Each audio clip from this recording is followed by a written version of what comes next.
Hello, this is William Cooper. Welcome to Awakening Together, Relaxing into Happiness. I trust your day is going well. If you've been following this podcast for some time, you've probably meditate, hopefully daily, or if this is the first time you've heard this podcast, hopefully you're meditating anyway. What I would like to do is talk about what we talk about a lot, and that is that when you stop, when you're still, you notice two things. You notice the vastness of who you are, that's awareness, and the awareness itself notices everything else, all the objects in your body, in your mind, in your inner space, and of course around you. When we create emotions to hold some sort of attitude or perspective, that's an object that we create out of consciousness. When we create a thought, that's a hallucination or that's a manipulation of consciousness that we've now turned into another object called a thought. When we put thoughts and emotions together, we get habits and we get actions, and all of these are objects of a sort as well. So what we're comprised of is this awareness, this vast inner, clean, pure, deep space, and in its pristine form, when it flows down into creation, it first comes as light, and that light, when you feel into it, is deep peace. And so peace flows through our body and our consciousness. It's deep joy. It's deep well-being and fulfillment. These are the qualities of our being. In the Bible, in Galatians 4:23, it actually labels those as fruits of our spirit. However you want to label it, it's the truth. It's who we are.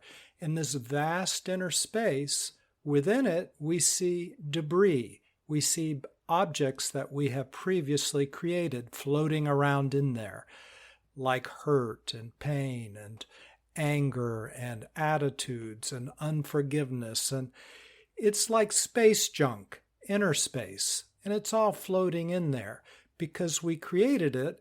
And unless we discreated it, uncreated it, it's still floating around in there. And I don't know about you, but growing up, the way I learned to deal with things was you take your mind off of them. You change your attitude, or you do an activity, or you don't dwell on it. And what all this basically means is that this space debris, this inner debris, stays there. It's simply that we've shifted our attention to some other focus. And so now we're off doing something else. But what we created in the past, that debris, still is there. Now at first it's fine. There's only one piece of space debris or another piece of this inner debris or another piece, and really who cares? But over time, as we get dozens, hundreds, then thousands, and then 10,000 chunks of space debris, inside we become overwhelmed and encrusted, and our inner light is muffled and stifled, and we feel worse and worse and worse and worse. And in our society, that's where most of us find ourselves. So as we've discussed before, it's important to discreate this inner debris. And the way that happens is we'll feel a hunk of it. We'll feel anger. Maybe somebody says something, or somebody looks at you wrong, or something happens in life, because life will find a way to bring it to the surface. We don't have to look very hard. Life will stimulate it.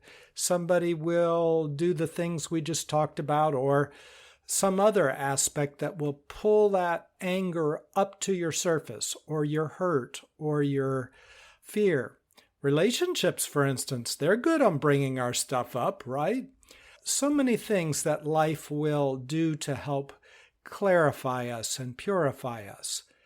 So when something comes up, when it comes to the surface, that's a perfect opportunity to discreate it. And the way to discreate it is, remember, awareness is curative. So if we leave it in the light of our awareness, it will melt. So for instance, let's say hurt comes up. We feel it. We don't repress it again. We let it begin to discharge. We're aware of it, and we let it begin to discharge its energy and expend its energy. Just like an ice cube melting in the sun, it's being discreated. It's melting back into water. And in this case, the water is the consciousness from which it's been created. At its heart, it really is consciousness, which is love and well-being and peace. And when it melts, it releases a lot of energy of peace and love and well-being. So you don't want to repress it and cut it off, because that's where your radiance is. The same intensity that a painful emotion has, and it hurts and it's intense and we can hardly stand it. That same intensity is our aura. It is our energy. It is our radiance.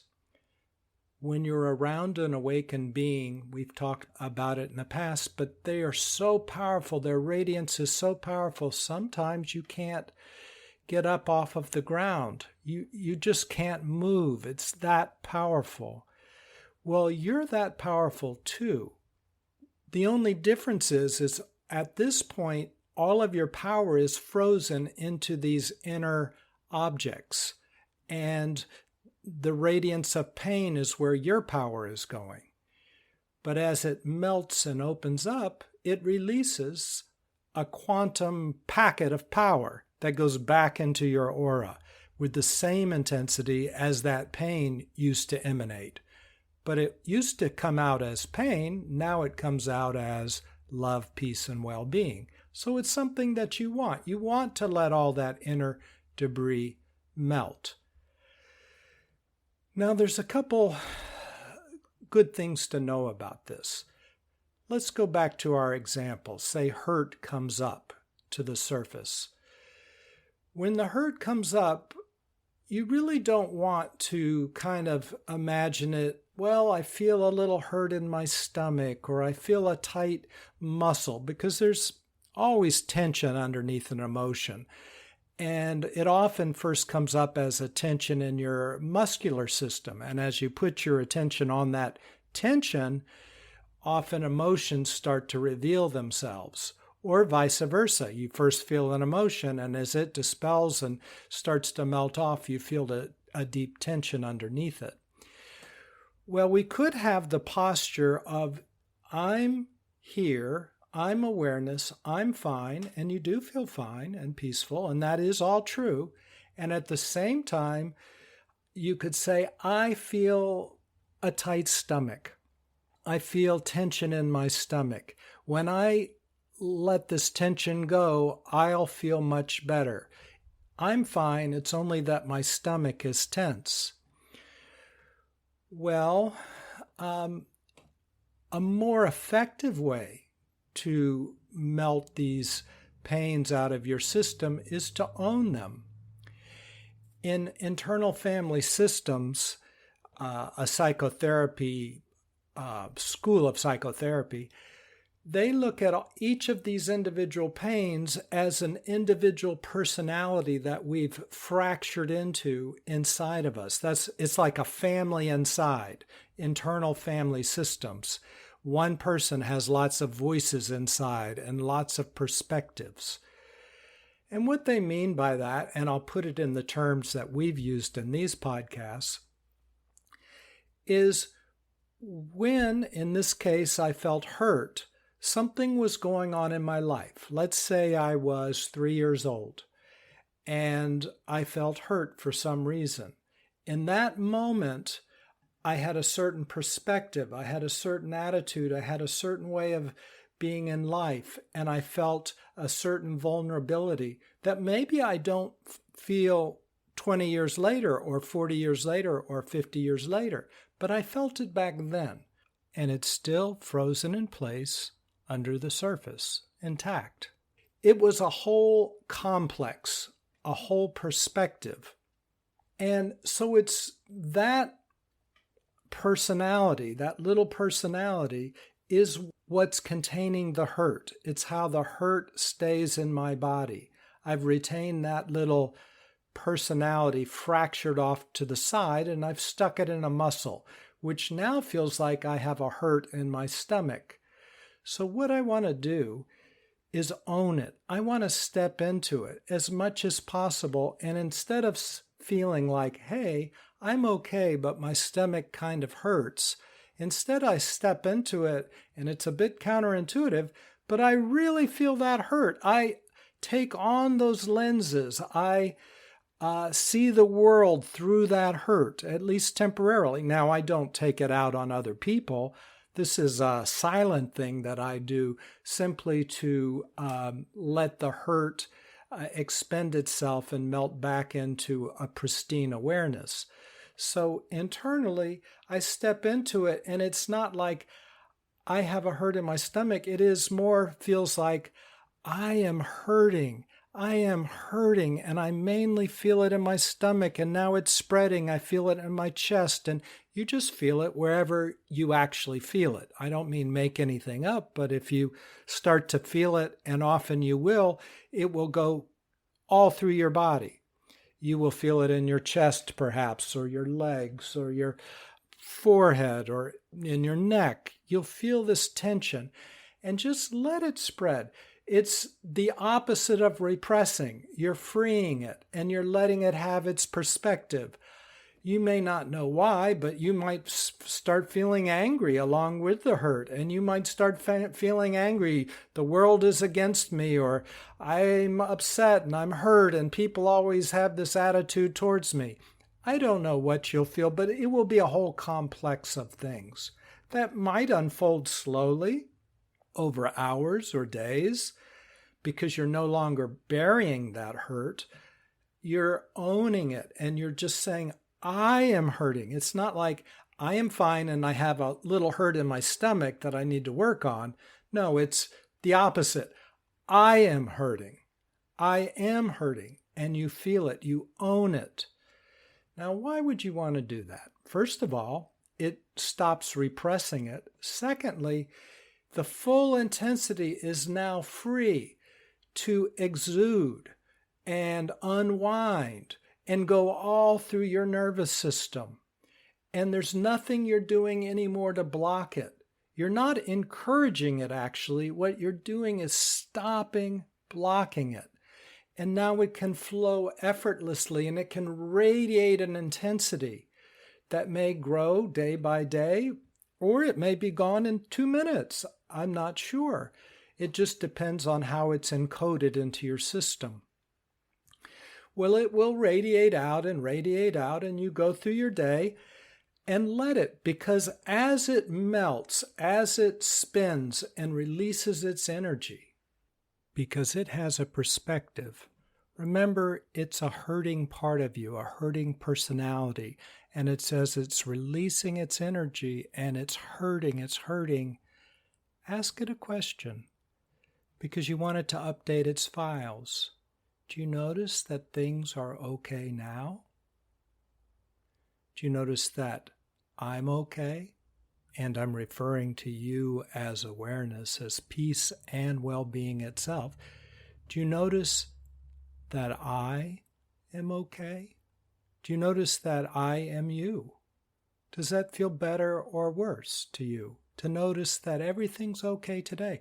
I realize it wasn't okay when you were formed as hurt. It was very difficult back then. But do you notice that it's okay now? And you wait. And when it says yes, you say, okay, can you drink it in? Can you just take that in a bit? Can you soak it up like a dry sponge? Can you take in a drop?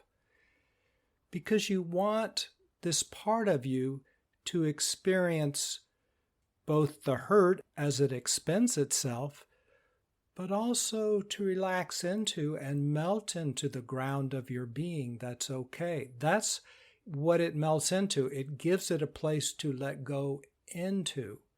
So you don't want it to just simply retain its old perspective and just hurt continually. No, you want to let it notice things have changed and it's okay now.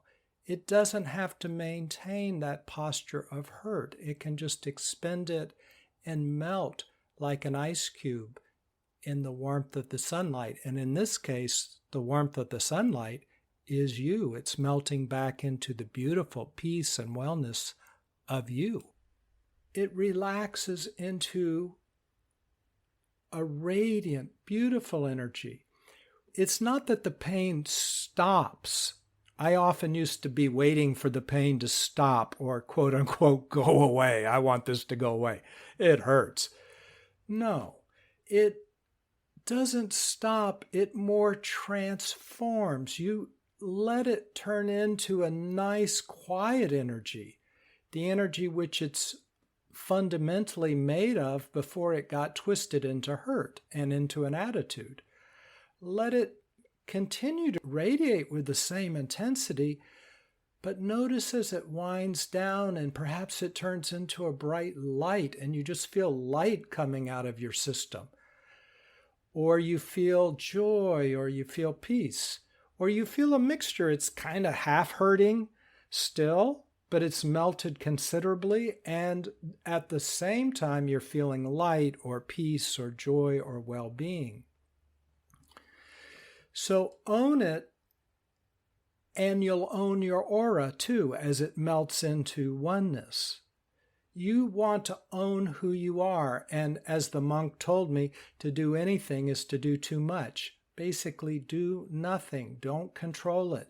When I say step into it and own it, what I mean is quit blocking it, because it is going all through your body. You just haven't allowed it to before because you repressed it at some time. Own it by being it, because you are it. This now is you. You step into it and see the world through that hurt the best you can. You let it be your whole body. And that brings it fully out into the sunlight of your awareness, and it can begin to unravel and melt into the energy of well-being, of you as awareness today, as it realizes that everything is okay today. And again, you can ask it, do you realize, you ask your hurting self, do you realize that everything's okay now? And this is the infinite asking. It's you as awareness, and it can feel into that and relax into it. I did not know that before when I was small and threatened and vulnerable and hurting, but I can see it today. And let me begin to take it in. Let me begin to drink it in, drop at a time, and relax into the wellness of my infinite self.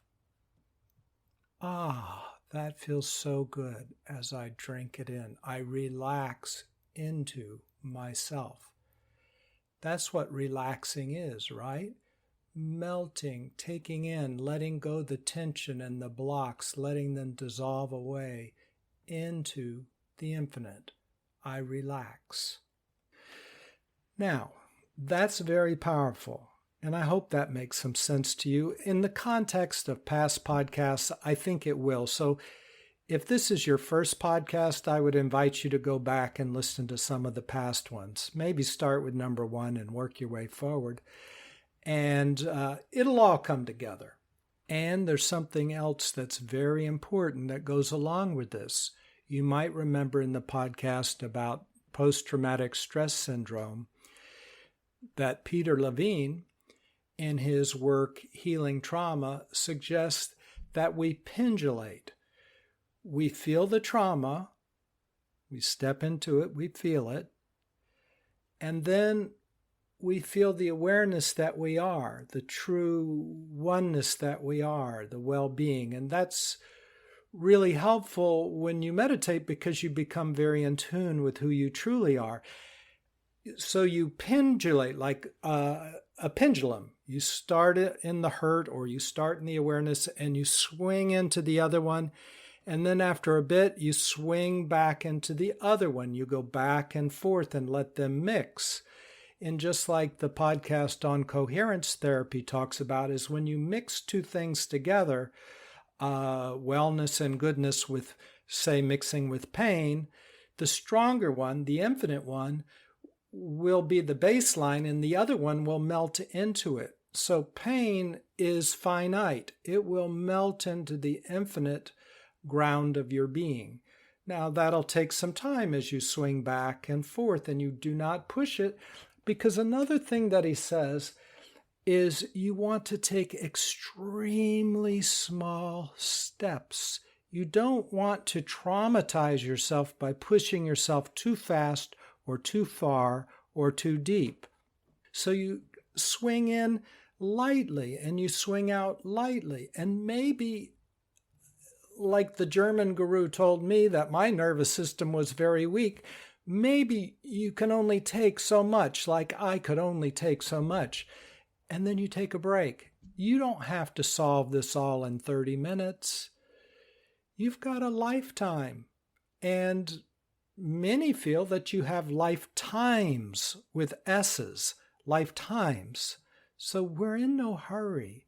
Life is to be enjoyed.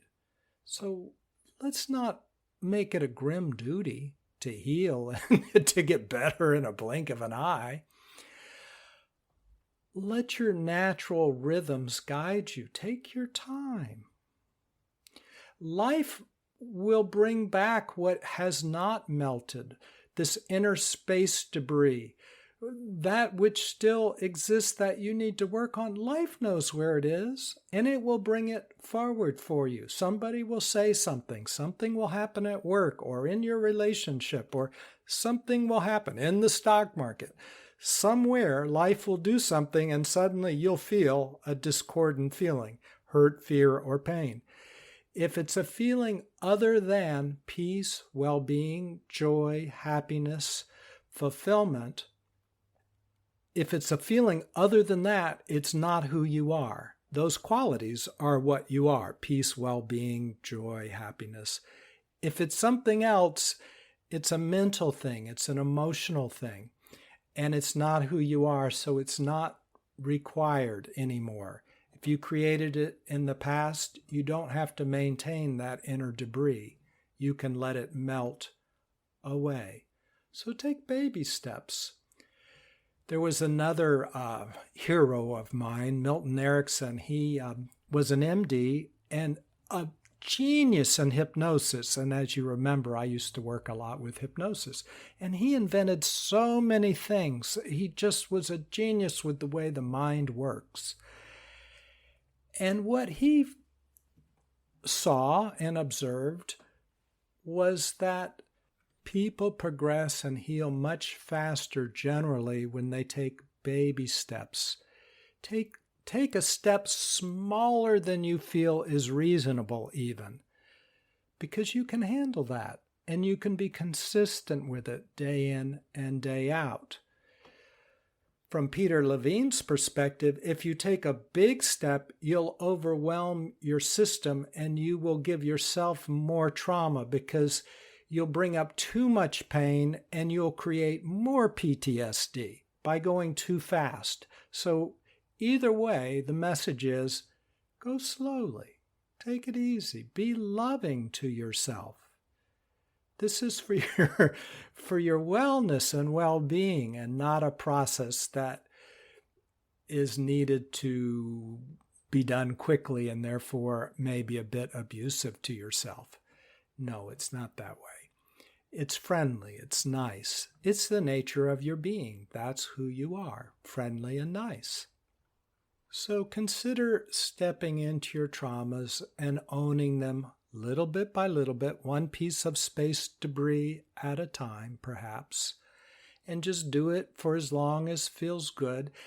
And even if half of it's left, or 3/4 of it's left, or 90%, and just a little melts off, then that inner ice cube is only 90% as big as it used to be, or half as big as it used to be. And life will bring the remaining part back up to you when it's a good time for you. So go a little at a time. You'll get there. Guaranteed. If you just kind of keep at it day by day, You'll get there. That's why Milton Erickson said, take little baby steps. Do it every day, though. And because you take baby steps, you're not overwhelmed and you can do it every day. Okay, enjoy. And I look forward to talking with you again. Take care. Bye. Hello, this is William. If you've enjoyed this podcast, please consider sharing it with somebody else. Send them a link. Thanks so much.